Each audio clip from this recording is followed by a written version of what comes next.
What's happening, folks? Back with another reaction, and we're back to continue Bach's first Brandenburg Concerto.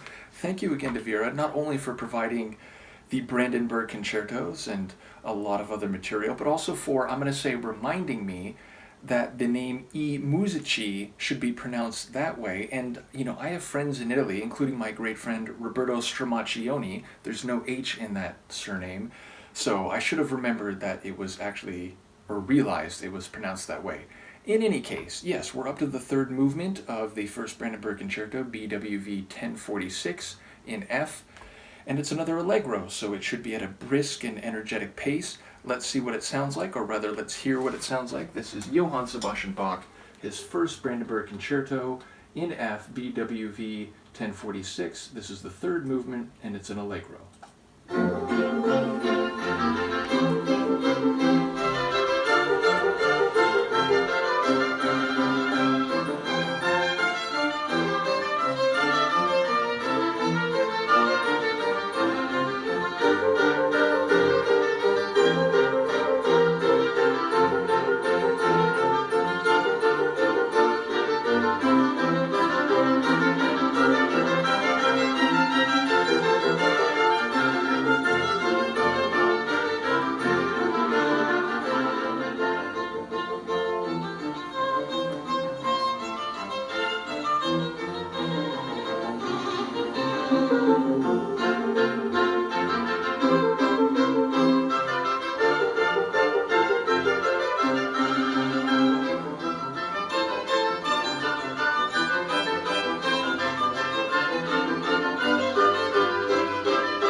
good.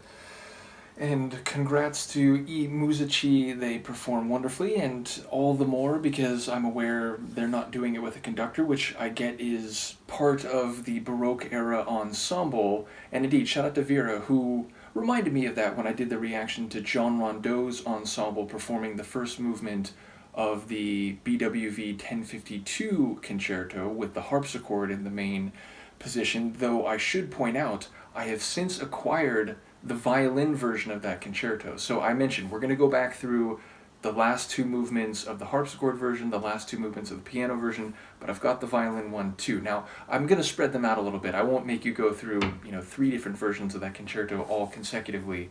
But yes, I do have the violin one in my possession now. But yes, again, she mentioned that Rondeau was using, visual cues with his facial expressions, his like subtle body movements, and the other players are arranged so they're all looking at him and taking their cues. And that reminds me in Nota Me Cantabile, when he performs the 1052 concerto on the piano, he's conducting, like he's doing exactly what Vera was talking about and what seemingly was the standard for that type of performance in that time and place. And in that regard, I have to say, Baroque music, it can be very intense, and indeed the first movement of that concerto, the 1052, it's a bit heavy, it's a bit dark, it's a bit wicked sounding, but a lot of Baroque music, including this movement here in the Brandenburg Concerto, it just sounds very learned and refined to me. Something just about the stylings, it just gives off this air of wisdom and fine thinking and, again, knowledge. So I really enjoy that type of atmosphere. Where, again, I love romantic music. Beethoven, arguably my favorite composer, a lot of his music, you can feel the emotion and the passion, and it is, very well composed and constructed. But the feeling I get is less like refined and urbane and more, again, visceral, passionate intensity. So, yeah, it is interesting how different stylings and, of course, different composers and different pieces can give you a different feeling. But yes, when I hear a piece and a movement like this, it is very indicative to me of this knowledgeable, urbane, refined sensibility. But yes, I love the movement itself, the strings standing out to me more than anything else, especially the violin, but even the cellos. And obviously the horns are doing a lot here. I think there were woodwinds in there, but I didn't notice them as much. The strings and the horns were the two elements, sort of going in tandem.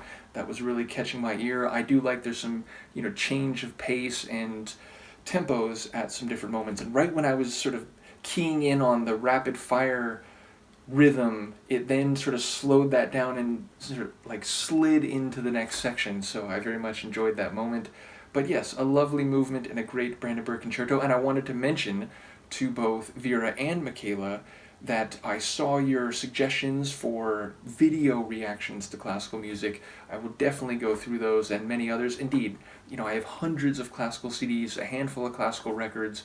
That itself is a big treasure trove. But YouTube, of course, all the different performances and soloists and so on, that's just a gold mine waiting to be tapped in the coming weeks and months and years. So I hope you're here for it. Do let me know what you think of this movement, and I'll see you for the next one.